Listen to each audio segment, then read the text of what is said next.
Hello, everyone. Welcome to join us. I am the moderator for today. I am Carol Lai. I'm currently teaching NYP and DP Math at International School of Debrecen. I'm also department head at the school. And I personally am very interested in interdisciplinary learning and teaching. And I am also a firm believer that a sharing like this from ECIS is really powerful teacher professional development for everyone. And this is a presentation from Hermione Paddle. And Hermione and I, we work both in the special interest group at ECIS. We belong to the special interest group, Research Informed Schools. And here's a little bit about our presenter for today, Hermione. She currently teaches NYP and DP English and Theory of Knowledge at the Bavarian International School in Munich in Germany. She has a wide range of experiences in IB curriculum development, including the extended essay. She also has produced resources for IB Exchange, which is a wonderful and resourceful platform for IB educators. She's currently working on her dissertation at the University College of London with a focus on integrated curriculum. And in her presentation, she's going to argue that there are multiple factors that can influence the success of implementing integrated curriculum, including professional development, time and resources from schools, and also attitude from different stakeholders. Now I give the baton to Hermione. Hi, everyone. Good morning. Let me just share my screen. Oh, I've got to have a request. Who is chairing this? Can you give me permission? Let me see if I can do that. That's Abby, if there needs to be permission. Great. I just did, so let me know. Okay, cool. All right.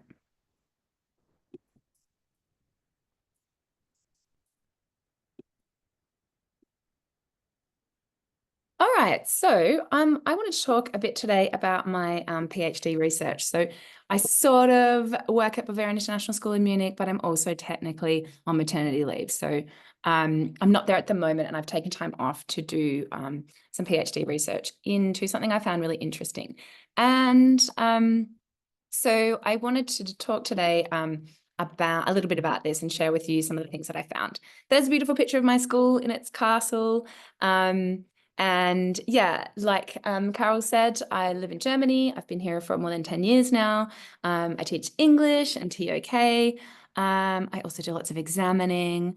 Actually, the reason I got interested in interdisciplinary learning is because I worked for the extended essay curriculum development team for the IB. And one of the things they've really pushed with the new extended essay that will come out next year is this idea of an interdisciplinary essay. And so we've always had the world studies essay, and they're really pushing for this interdisciplinary essay. And this was something we thought a lot about when we had all these curriculum meetings. And it just sparked in me a real interest in thinking about what are the challenges with interdisciplinary learning? Is it worth it? Is it great?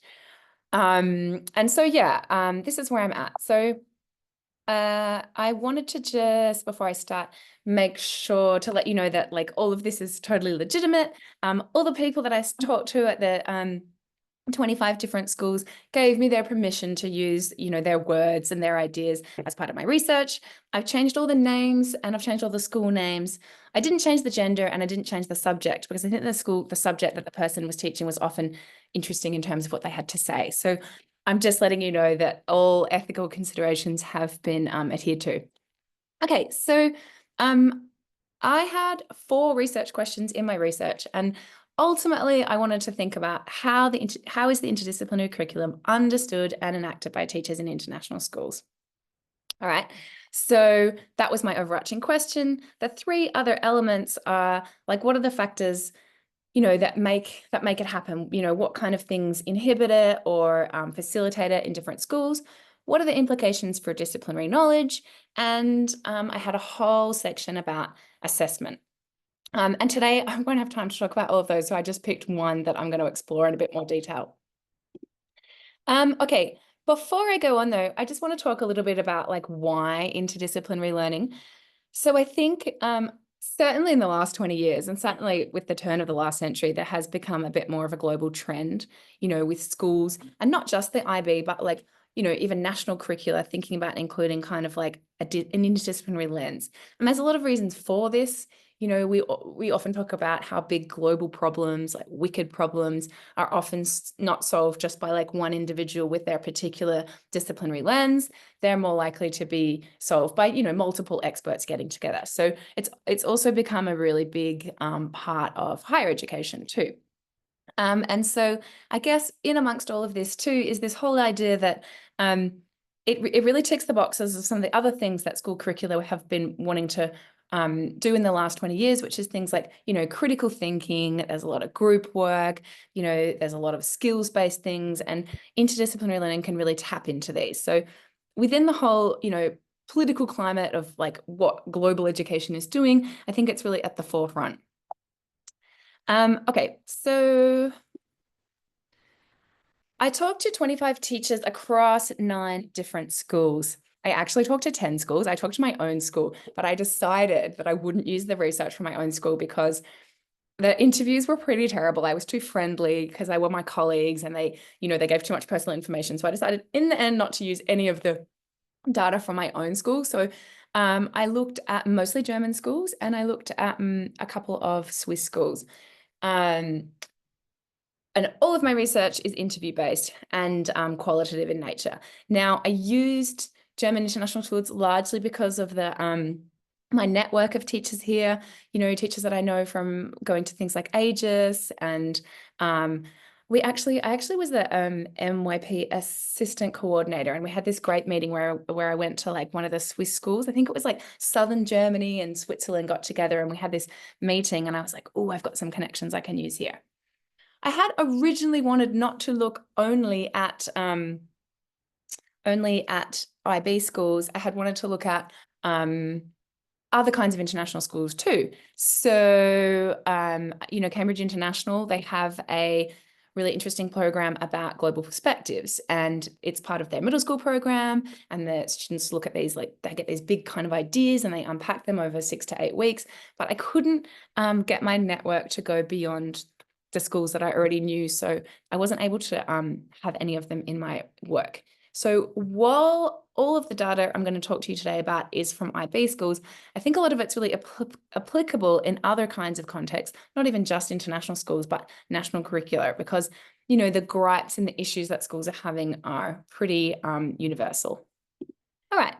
So before I go on, in case you're not aware of like what I'm talking about, here's a really good example of a interdisciplinary unit that I got from one school. And this was just like, I'm not a maths teacher or a PE teacher, but this to me seemed like the best. This seemed like the ultimate way to do an interdisciplinary unit. And I'll tell you why I think that in a sec. But basically what they did was, maths and PE got together, and PE every year they do fitness, a fitness assessment. So they've got to do things like the beep test, which I remember from my own school days, and like the sit and reach test and the jumping test, and they have all this data, right? And what's really great about it is that it's already part of the curriculum. They're not having to do anything extra. It's just there. And then in grade 7, it turned out that they were doing graphing, and they were able to align this together so that the kids could do a project using the data from PE to do the graphing with maths. So they did things like, they took not only that, they got their class set of data anonymized, they got their own data. They also got like international data, so like what the world record for like 14-year-olds doing the beep test is, and like what the best, so they had international data, their anonymized class data, and their own data, and they had to make a bunch of comparisons. And I think ultimately the project was that I think they chose 4 graphs, any graphs that they wanted to do, and they had to analyze them. And then in addition to that, they had to kind of say, hey, these would be my fitness goals. So if my sit and reach is really below everybody else's, and I can see that globally I'm not very flexible in the leg area, these are the stretches that I could be doing to improve on this. And so it wasn't just about them analyzing the data, but it was about analyzing the data to make a fitness plan. And this seemed like such a good connection between 2 subjects. Like it really ticked all the boxes. All right, so what I really want to talk about, though, is probably something that's more relatable to everybody, and that's like the factors that influence the way that the interdisciplinary curriculum is enacted in international schools. So like, what is inhibiting the way we can do it, and what is facilitating it?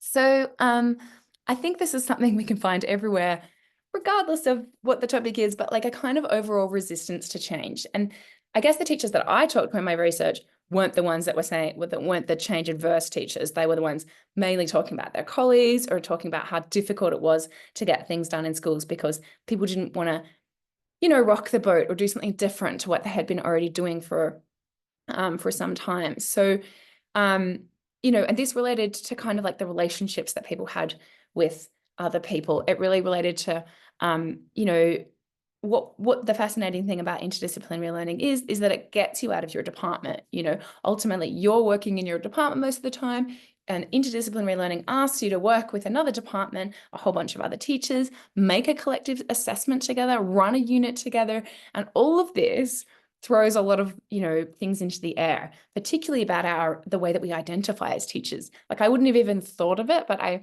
guess, you know, being an English teacher is part of my identity. You know, I work and I cooperate with those particular people. I have particular mindsets about other departments and the way that they act and behave. And all of these things came to the forefront with interdisciplinary learning. The other thing too that came up was this whole idea of subject loyalty, and this kind of idea that the interdisciplinary learning was like something extra people had to be doing, something annoying people had to be doing. It was thrown at them and they felt like it was taking away their time from their own subject, which was a really interesting way to think about it because, you know, in that unit I gave you with the maths in motion, what was so great about it was neither of the subjects had to add anything. They were already doing those units, and all they did was bring them together. Now, I will admit that it's not often that easy to do, you know. And so here you can see from the quotations that a lot of the teachers are feeling this kind of like, well, my subject's more important. We gave up all this time to do it. And you know, it's not as important as my subject. You know, in the senior curriculum, in the diploma program, we don't have any interdisciplinary learning. Why should I give up time for this?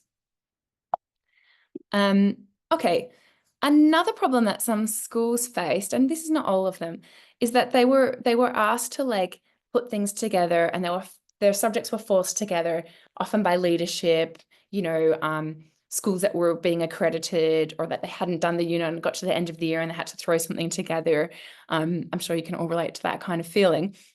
That meant that people were really not as open-minded and likely to want to participate, you know. And so this quote from Charlotte on the side here is sort of saying, well, yeah, it was really possible to do perhaps our unit with, you know, one of the arts, or maybe even, I don't know, like art or music, but to throw everything together, it was too difficult to kind of navigate this whole thing about climate change, and it became unwieldy.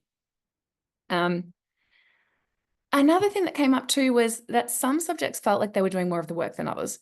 And so, and it's probably legitimate and fair. So, you know, often the English teachers and the humanities teachers said, we've always done the interdisciplinary units. We're the ones that get the bulk of the work. We feel like it should be somebody else's turn. And I think, you know, just from what I've looked at, the art subjects were less likely to be involved, I think, just because of things like, timetabling, you know, in the way that they're elective subjects. And also languages, like second languages, were often really difficult to fit into the interdisciplinary curriculum because of the way that, like, you know, people are on different levels and there's like different standards, and they would have to kind of make several different tasks because of the different ability levels of the students taking those subjects. So that was another concern that teachers came up with. Obviously, lots of the teachers felt like they didn't have enough time to plan the units. And so some of the schools that said they did, you know, that they did the best job and they felt most comfortable with being able to implement their units was when they got this planning time at the beginning of the year. Now, I think the tricky thing with interdisciplinary learning is that, you know, you've got to get time for more than one department. It's not just that department meeting. It's teachers meeting across the curriculum, which is a nightmare. You know, some of the bigger schools talked about having to meet at lunchtime, having to cancel like student clubs, which was really problematic, and none of these things that they wanted to do. again, creating this kind of disdain towards interdisciplinary learning.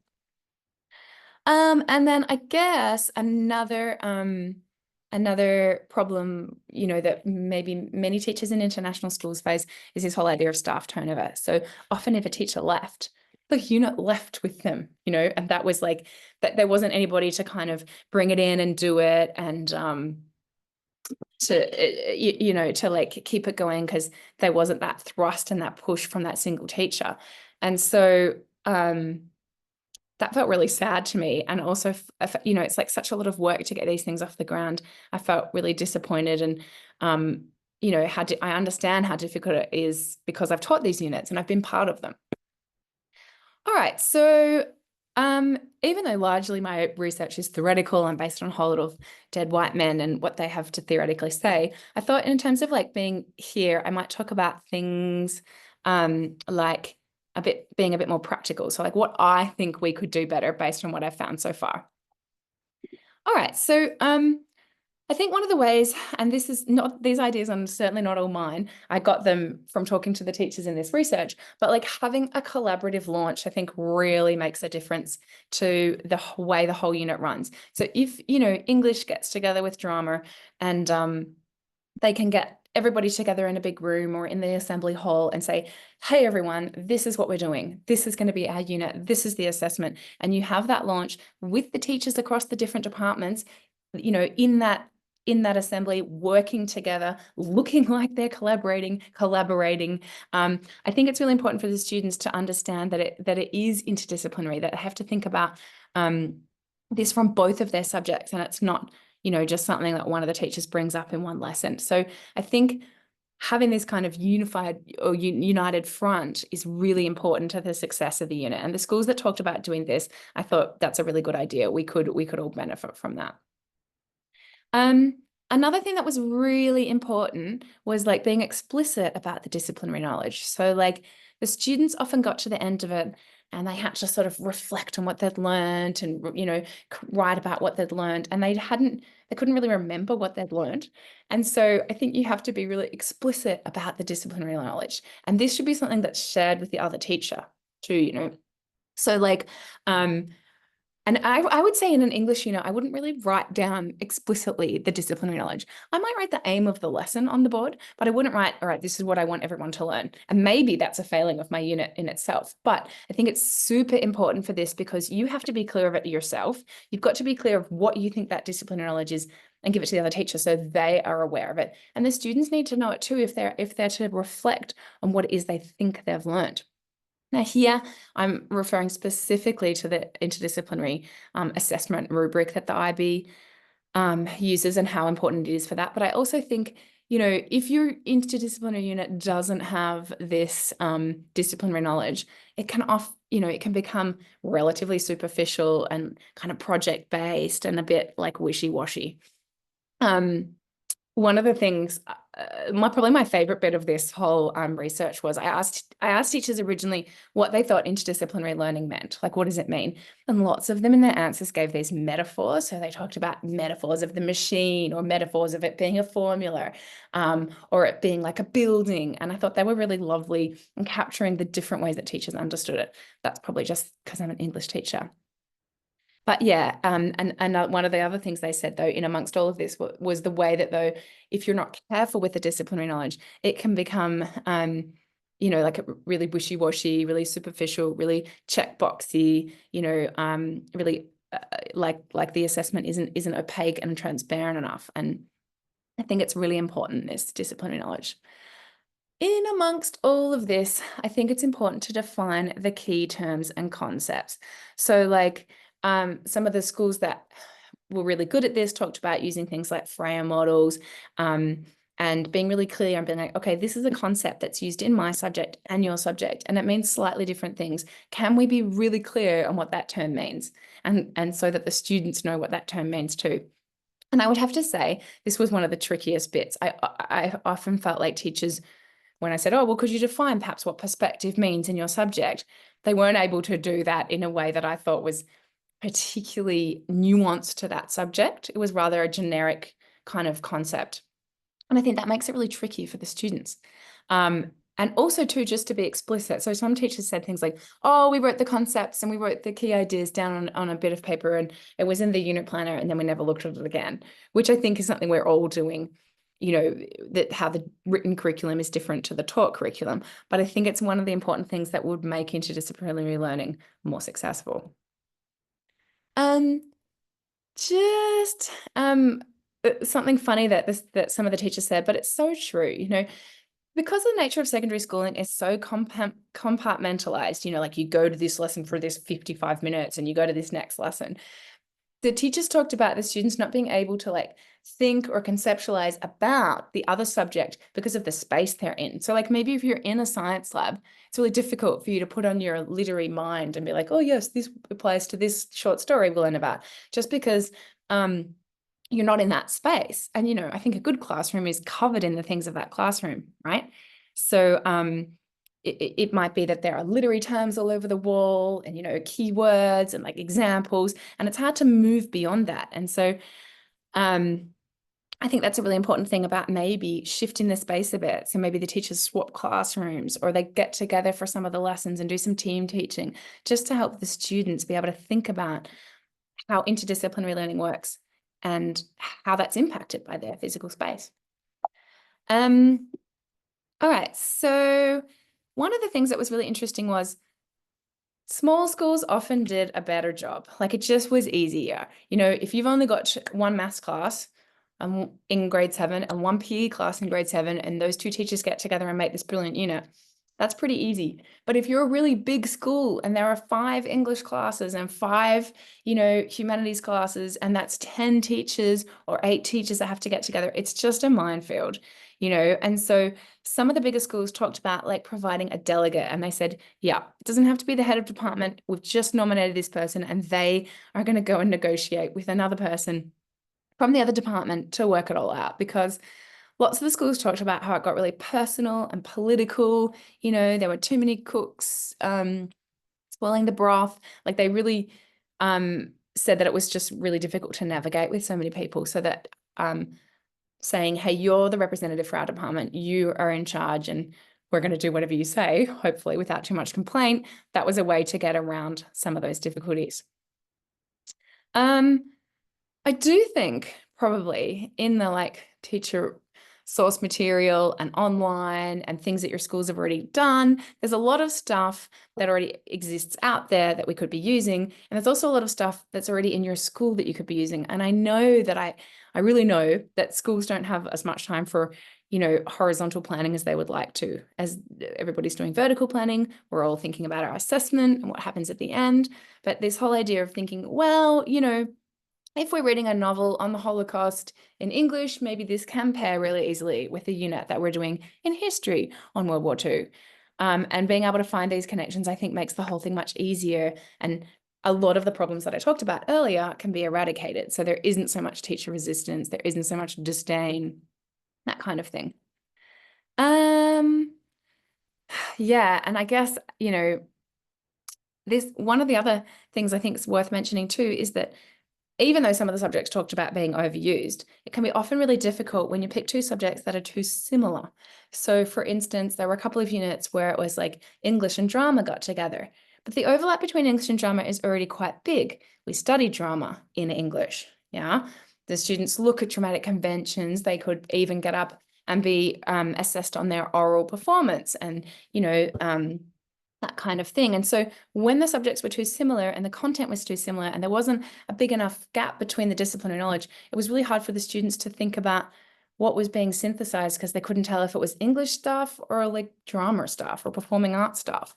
And so that made it really complicated. And so I think when you're designing these units, it's really important not to just think, oh, we'll put maths and science together because it's really easy and they go together. It can often mean that the overlap is too tricky for the students to see. And this one, of course, is perhaps a little lofty, but like you got to find the time, you know. Laura says, time is a magical thing in a school. And I thought that was a great quote because it is. And I feel like every year we get more and more stuff to do and there's more and more things that we're meant to have done and, you know, tech that we're meant to have used. And this is all really problematic, but it's great if you can find the time. And you know, yeah, I don't have a solution for finding the time, but I think allowing time throughout the year when the unit runs for those groups of teachers to meet is integral to the success of the unit. And so that is it from me. I don't think I've got all the answers, but I hope that I've presented you with some of the problems so perhaps you can avoid them.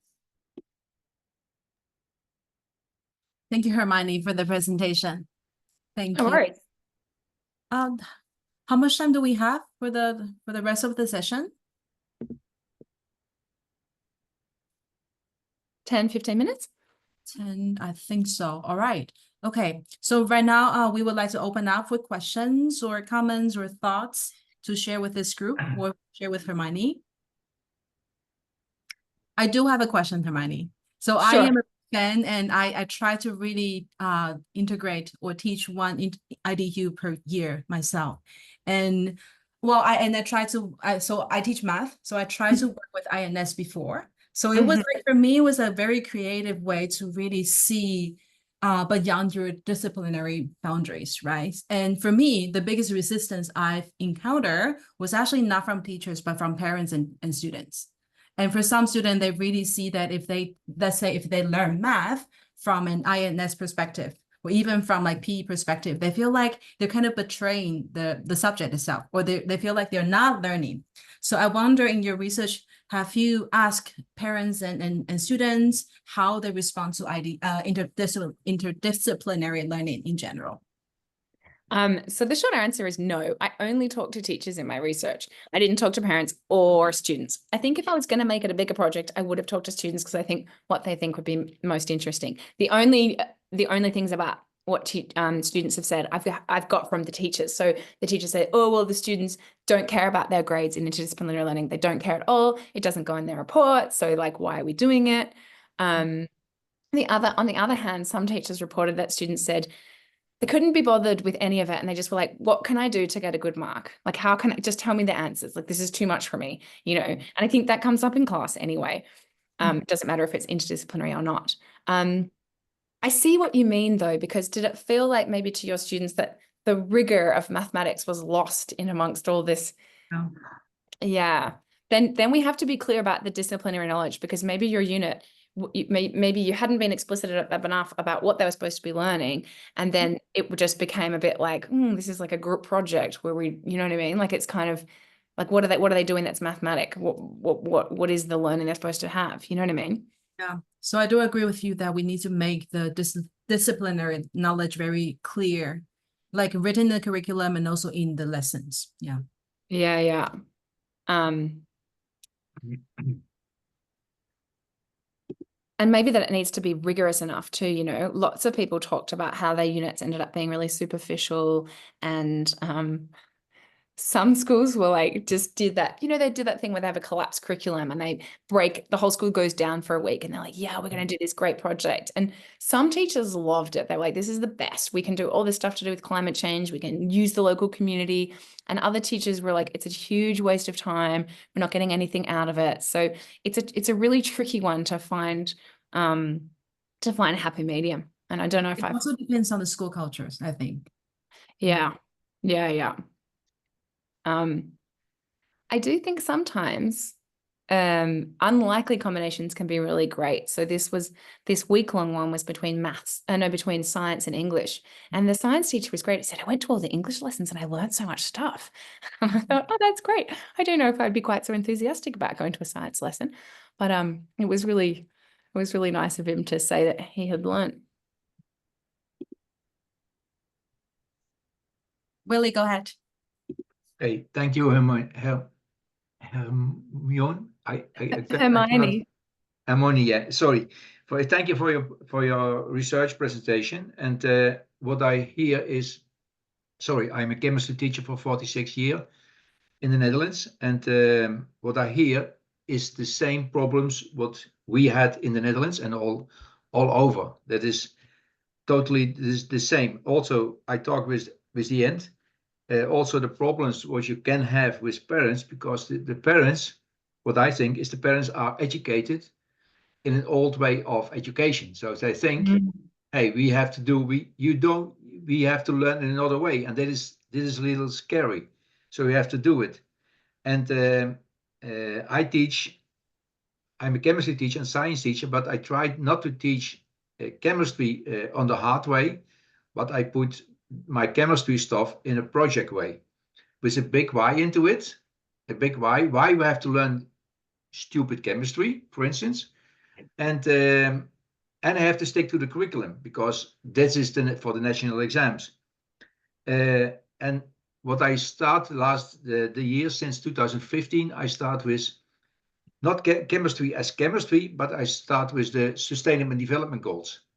When you start with the Sustainable Development Goals and the Inner Development Goals, but especially the Sustainable Development Goal, you can implement all your subject what you want. You can also give them a kind of direction. Today, of this project, we go to work on SDG 4, 6, 13, and so on. And then the teachers can implement this kind of subjects they want to do.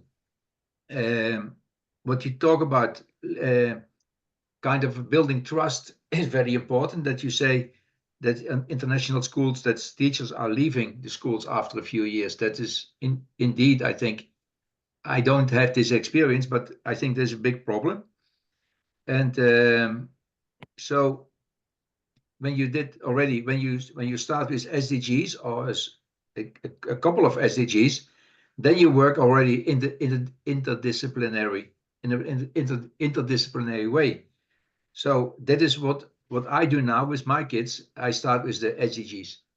Yeah, and so SDGs, but on the chemistry topic, what I must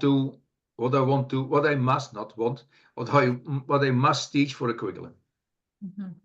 Yeah, and I think you really hit the nail on the head there, because a lot of, good interdisciplinary learning relates to these like real world knowledge, real world issues and ideas. And so I think that's what you're directly doing there by looking at the sustainability and development goals, because you're making a connection to something, outside of the classroom, something bigger than them. And these are goals and problems that are not solved only by chemists, clearly, And so I think that's a great avenue into thinking in an interdisciplinary way.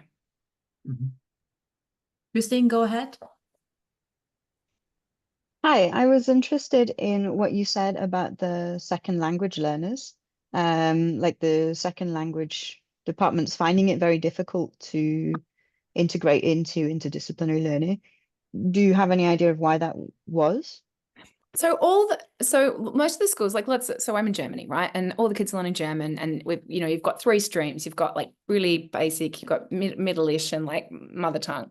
And I spoke to one language acquisition teacher. He taught French, German, and Spanish. And he was like, well, how could we possibly be part of an interdisciplinary unit? Because how would you modify? I mean, he was saying, how would you modify the task for 3 different levels of writing and reading and speaking ability, which I didn't think I necessarily agreed with. Some other schools, there was another school and they said, well, we're really desperate this year. We're going to just run a sports day with PE and German, and the German department are going to do all the like publicity and like kind of, I don't know, like making it happen, and the sport are going to organize all the sporting activities. And I think you could probably just be a bit more flexible, and modify and differentiate the task for the kind of students that you have. But yeah, that was I did get a bit of that kind of feedback from some schools that the language departments weren't really that involved. I just find that quite fascinating, because it seems like an ideal opportunity to bring language into real life situations, that you're saying, like things that are bigger than them. And bringing the second language into that would be, to my mind, very beneficial. I work in a bilingual French-English school, teaching English to French children, but I'm working early years. So talking about interdisciplinary work is interesting from my point of view, because we teach all of the subjects. So you don't have those barriers between but there's also only 8 of us in our school. So yeah, I mean, I think it can work. So we had 30 years of German reunification, which was like the end of the Berlin Wall, right? And Germany, the East and West coming together. And the government came out with this amazing advertising policy. It was hilarious. It was called Das ist so Deutsch. This is so German. And they had these like hilarious German stereotypes, right? That they put them on like bus stops and like just in the public generally. And they had things like that you can all relate to, like Birkenstocks with socks in them and just the feet. And they were great. And so the art department got these and taught all the kids about what they were and looked at them. And they got the kids to make them themselves. And then in German, they had to think about the stereotype that they had created or exposed in their image, and then like write a little piece about it. And I thought that was brilliant. So I think it can really be done. Like, you know, and in the German, they were analyzing, they were interpreting, and it was their own art that they were doing that of. And so I do think if we think, oh, well, these subjects like art and these subjects like, you know, languages can't be doing this kind of interdisciplinary learning, then we're really shutting some doors. But yeah. I agree. Yeah. Do you think that it can transcend age as well? So, for example, I work with some of the youngest learners in the school. Do you think it could transcend so that it could go so the children who are in high school could also, like those projects could transcend that age group as well? I think it really could. And I think, you know, if we were like to redefine education and make it all better, we might get rid of some of the barriers, some of the ways that we compartmentalize, not just through subject boundaries, but through age boundaries. But I don't think, to be honest, I've heard of any of that. Some of the great units were like, oh, we wrote a storybook and then we went down to the primary school and read it, you know, that kind of thing. Or there were great units between science and design, and they made these board games that lit up and flashed, like when you did a thing, you know, they used the science circuit electricity, and then I think they let the kids in the primary school play them, but that's not really what you mean. And I haven't seen evidence of that, but I think it could be really great. I think one of our teachers last year had a nice project where she had her children in grande section, so that's 5 to 6, create a monster, draw a monster. And then she sent those drawings up to some of the children in like the lycée, the high school, and they made them out of felt and created stories for them. So it's nearly, but not quite, you know. That's great. Lina, go ahead. Hello, everyone. My name is Lina. I'm an art and design teacher and STEAM coordinator at my school in Jordan. So basically, we started implementing integration in between different subjects 10 years ago. But lately, last year, we started working towards the STEAM, which is integration at the end. So the main challenging thing that we're facing so far is finding the time for all the teachers to meet and plan ahead, since we did a lot of nice projects, including art, music, AI at some point. We had a project about mission to Mars last month, and the kids did a great job working on sustainable development, SDG goals as well. But the main thing that we were facing is just really finding a time that we can meet and plan ahead for our projects. Yeah, I mean, and I totally agree, and I understand, and I think that every school has this problem. And I think it gets better in the second and the third and the fourth year if you can run the same unit. I think that's really important. And I think, you know, keeping examples from past students to show, you know, like you would do in your regular teaching. But I also think having time at the beginning of the year, so like being an organized school that says, these are our interdisciplinary units and you have time, but before the kids come in, you've got like a couple of hours here and a couple of hours there to put it all together. So most of the nuts and bolts are out of the way. Of course, you can't run the unit without having some planning time together because, you know, you've got to talk about what you're doing. But I think, like I said, making sure you've got this like shared explicit language, making sure you've got this shared disciplinary knowledge, like down pat at the beginning of the year can be super helpful. But yeah.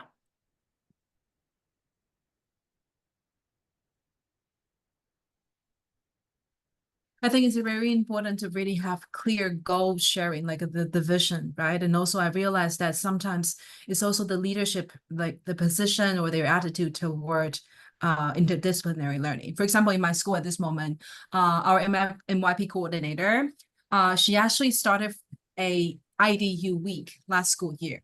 And it was kind of crazy at the beginning because it's basically everyone was off regular timetable. It's kind of radical. And also like we were requested to meet like several times, like throughout 3 months before the IDU week happened.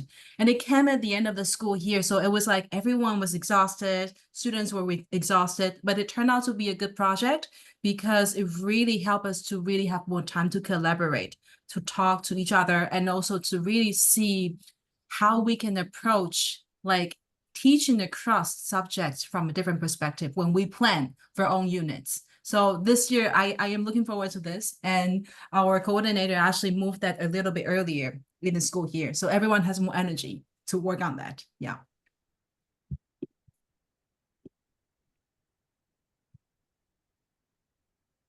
Well, maybe that's it. Christine, you have a question? Go ahead. I was just going to say, so I'm an elementary school principal, and just everything you said really resonated with me. In this last conversation about time, I had like a simple realization that was like an important realization. And that's that like my teachers were saying the same thing, like we don't have any time to plan together for this work because we're also trying to work on integrated units. And I was like a little baffled by it because I spent hours, and I mean like hundreds of hours probably trying to rebuild our schedule for this year to try to build in collaborative time. And so I was like, what is happening to this time? And as I started talking with some teachers, I realized like there are so many different pools on teachers' time, right? So they might get scheduled for a meeting or parents request a meeting. And so you might actually have time built in, but then the time gets taken away for like a million other reasons. And so when I was talking with my teachers, I said, there's one period in the day where everybody actually does have collaborative planning time, and we just need to protect that time. So we need to like have the agreement that no one's allowed to schedule a meeting, and that even means amongst the team members. So like if a parent needs to meet with you, that time is not an open time for you to meet. That's actually your one collaborative planning time. And so that's like just like one small hack that we're going to try and see if that helps open up a little bit of time for people. It seemed like completely obvious, but people were like booking things during like that one precious moment of time that they had.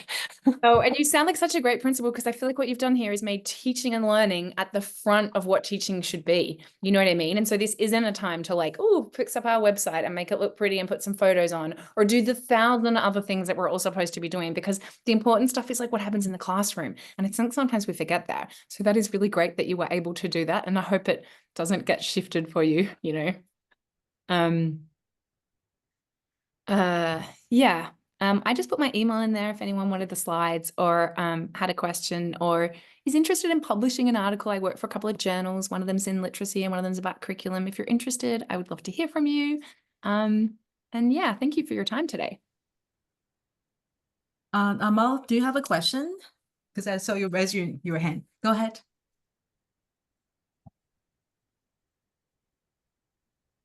Hi, thank you for this. It's an amazing session. Just I want to add, as a principal, previously I used to be a principal, and from my experience with the interdisciplinary events, we faced one of the obstacles, and a major obstacle, which is assessment and evaluation. Assessing student learning in interdisciplinary courses can be complex, and as it requires evaluating knowledge and skills from multiple disciplines. So traditional assessment methods are not suitable for capturing the full range of learning outcomes in these courses. So I think this is also something we need to pay attention for. And in addition, what the ladies and gentlemen just mentioned about the time constraints, implementing interdisciplinary learning often requires additional time for planning and for curriculum development. And I think this is another obstacle that we were facing earlier. And thank you so much for this. Just, I want to add these 2 points. Thank you. Thank you, Amal. Thank you, everyone. I do want to be mindful of the time. It's 45 at this moment. So do we have any questions, or we should wrap up with this wonderful session from Hermione? Thank you so much, everyone, for attending this one. And thank you, our presenter today, Hermione. Thank you. I'm going to jump in and say a big thank you to you as well, Hermione and Carol. I'm sorry to have come in so late, but it was just great to get the last quarter of an hour at least of your fabulous discussion. So thank you ever so much. It was really, really good to be part of. And Willie's just the best at sharing, isn't he? Wonderful. I love your reply there, Willie. Sharing is caring. Lovely. Yeah, we can learn from it. So I made something and you can improve it or you can change it. So I share this Copland Mobile project. What I do with my students on all kinds of levels, beginner level of chemistry to the end level of chemistry. And this is only a simple example. When you get rid of the first pages, then you use the rest of it you can use for all kinds of subject projects, languages, math, whatever, geography, science, whatever. Brilliant. Thanks. Thank you so much. All right. Thank you, everyone, and enjoy the rest of the day. And we'll see you next time in the ECIS events. All right. Bye-bye. Bye. Bye-bye. Who's the host?